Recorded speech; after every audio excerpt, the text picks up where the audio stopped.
그거 아세요, 여러분? 남자들은요, 나 자신에 대한 칭찬은 거의 못 들어봐요. 우리 인간에겐 인간 본연의 것들이 있잖아요. 오빠, 목소리 좋아요. 오빠, 어깨 왜 이렇게 넓어요? 오빠한테선 좋은 냄새가 나요. 오빠, 잘생겼어요. 이런 말들. 남자가 아무리 열심히 해서 성공을 해도 듣기 어려운 말들이에요. 안녕하세요, 공달입니다. 오늘은 남자들이 정말 듣고 싶어하는 말에 대해서 한번 얘기해 볼게요. 이건 제가 여성분들에게 좋은 힌트를 하나 드리는 거예요.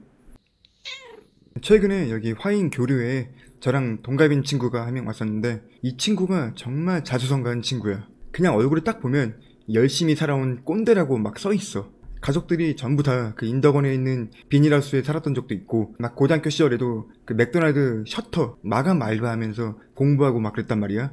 그런 와중에도 서울에 있는 명문대학교에 들어갔어요. 그리고 지금은 연매출 300억 회사의 대표인데, 이 친구가 아직도 결혼을 못했어요. 그리고 연애도 잘 못해. 본인은 막 연애에 대한 열정은 있어. 올해만 소개팅 10번 정도 하고 그랬단 말이야. 그래서 내가 얘한테, 야, 너는 키도 평균 키고 대학도 좋은 대학 나와, 자가도 있어.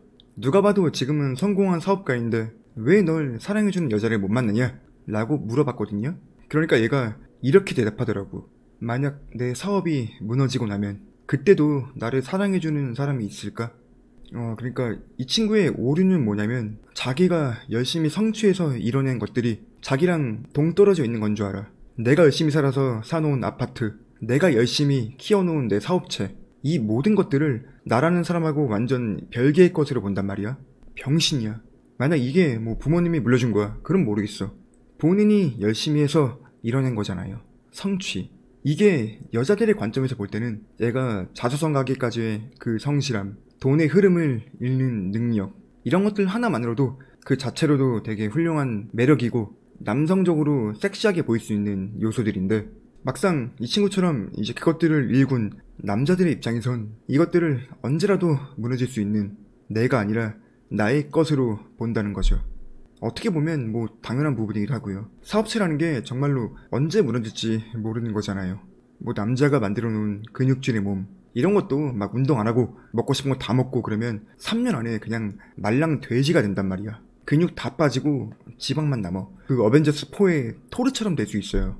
근데 여러분들 그거 아세요? 언제 무너질지 모르는 내가 이뤄놓은 그 자산, 명예, 언제 빠질지 모르는 근육, 이런 것들은 당연히 내가 잃어버릴 수 있지만 다시 만들어낼 수 있는 것들이잖아요. 한 번 운동해서 몸을 키워본 사람들은 운동을 한 번도 안 해본 사람들보다 금방 몸을 다시 만들 수 있어요.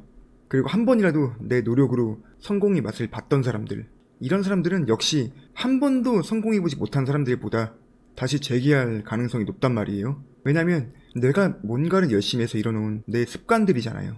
운동을 하던 습관, 공부하던 습관, 막 사람들이랑 관계를 맺는 그런 습관들 있잖아요. 이런 것들은 우리가 한번 체득하고 나면 쉽게 안 잊어버려. 물론 뭐 이런 것들은 나쁜 쪽으로도 마찬가지죠. 사기로 한번 감옥 갔다 온 놈들은 출소해도 또 사기로 감옥 가잖아. 마찬가지로 남자들이 뭔가를 창조해낸 것들 있잖아요. 이런 것들은 이미 그 남자의 가치를 대변할 수 있는 것들이에요. 여성들은 거기서 섹시함을 느끼기도 하고요. 근데 남자들은 뭐가 걱정이냐? 그거 아세요, 여러분? 남자들은요, 나 자신에 대한 칭찬은 거의 못 들어봐요. 평생 못 듣는 사람도 있을 정도야. 우리 인간에겐 인간 본연의 것들이 있잖아요. 오빠, 목소리 좋아요. 오빠, 어깨 왜 이렇게 넓어요? 오빠한테선 좋은 냄새가 나요. 술에 취해서 나를 보고 배시시 웃으면서 오빠, 잘생겼어요. 이런 말들. 남자가 아무리 열심히 해서 성공을 해도 듣기 어려운 말들이에요. 그리고 이런 말들은 남자가 아닌 여자만 해줄 수 있는 말이기도 하고요. 언제? 그 남자에게 진심으로 빠졌을 때. 아시겠어요? 남자가 가지고 있는 모든 외부 요소들, 학력, 자산, 직업, 이런 것들은 동성들도 부러워하고 시기하고 갖고 싶어하는 그런 것들이잖아요. 성공한 남자가 타고 다니는 저 차, 나도 타고 싶어. 성공한 저 남자가 살고 있는 그 집, 나도 가지고 싶고, 그 사람의 연봉, 이런 것들은 남자가 봐도 부럽단 말이야. 그래서 남녀 불문하고 성공한 사람들은 누구에게나 이런 말들을 듣고 살아요. 그렇기 때문에 성공한 남자들의 입장에선 내 썸녀가 오빠 차 너무 좋다. 오빠, 나 오빠랑 결혼해서 이 좋은 집에서 살고 싶어. 나 오빠랑 결혼하면 이 집에서 같이 사는 거야? 이런 말을 하면 기분이 좋으면서도 경계심이 생길 수밖에 없다는 거죠.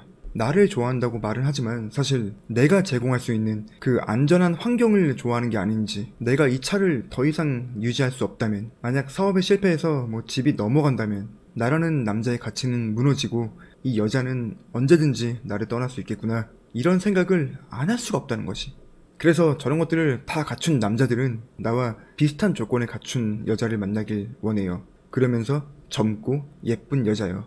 서로 아쉬울 게 없는 사람들끼리 만난다면 적어도 내가 아닌, 내가 이루어낸 것들에 대한 사랑을 의심하지 않아도 되니까요. 그래서 의사들은 병원을 개업시켜줄 수 있는 여자를 아내로 맞이하길 원하는 거고 그러는 거죠. 그리고 결혼이라고 하는 건 어쩔 수 없이 이혼이라는 그 큰 리스크를 안고 가는 거란 말이에요. 그러니까 결혼 정년기가 된 남자들의 입장에선 더더욱 이 본연의 나를 진심으로 사랑해 줄 수 있는 그런 여자를 갈구할 수밖에 없다는 거죠.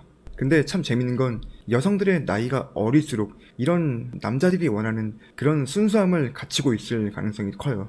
어쩔 수 없이 20대 여성들보단 30대 여성들이 앞으로의 안정적인 미래, 이런 것들을 원한다는 거죠.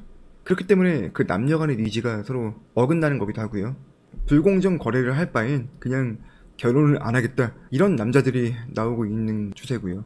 그래서 제가 남자들에게 레드필에 깊게 빠지진 말고 진화 심리학 정도는 한번 얇게 공부해봐라, 문신 돼지와 교회 오빠들의 그 인기의 비결에 대해서도 한번 진지하게 공부해봐라 라고 말을 하는 거고요. 남녀가 학생일 때 만나서 정말 가진 게 아무것도 없을 때 찌질한 추억도 쌓아보고 가난한 연애도 해보고 하면서 둘 다 직장인이 되었을 때 안정적인 가정을 이루는 사람들 있잖아요. 누구나 다 이런 사랑을 원하고 갈구합니다. 그러니까 요약을 좀 해보자면 남성들이 진짜로 원하는 여성상은 내가 가지고 있는 뭐 학력, 직업, 자산, 이런 것들을 정말 초월해서 나라는 본연의 인간을 믿어주고 사랑해줄 수 있는 그런 사람을 원한다는 거예요. 근데 그게 쉽지 않기 때문에 전 세계의 모든 남녀 간의 사랑이 점점 어려워지는 거고요.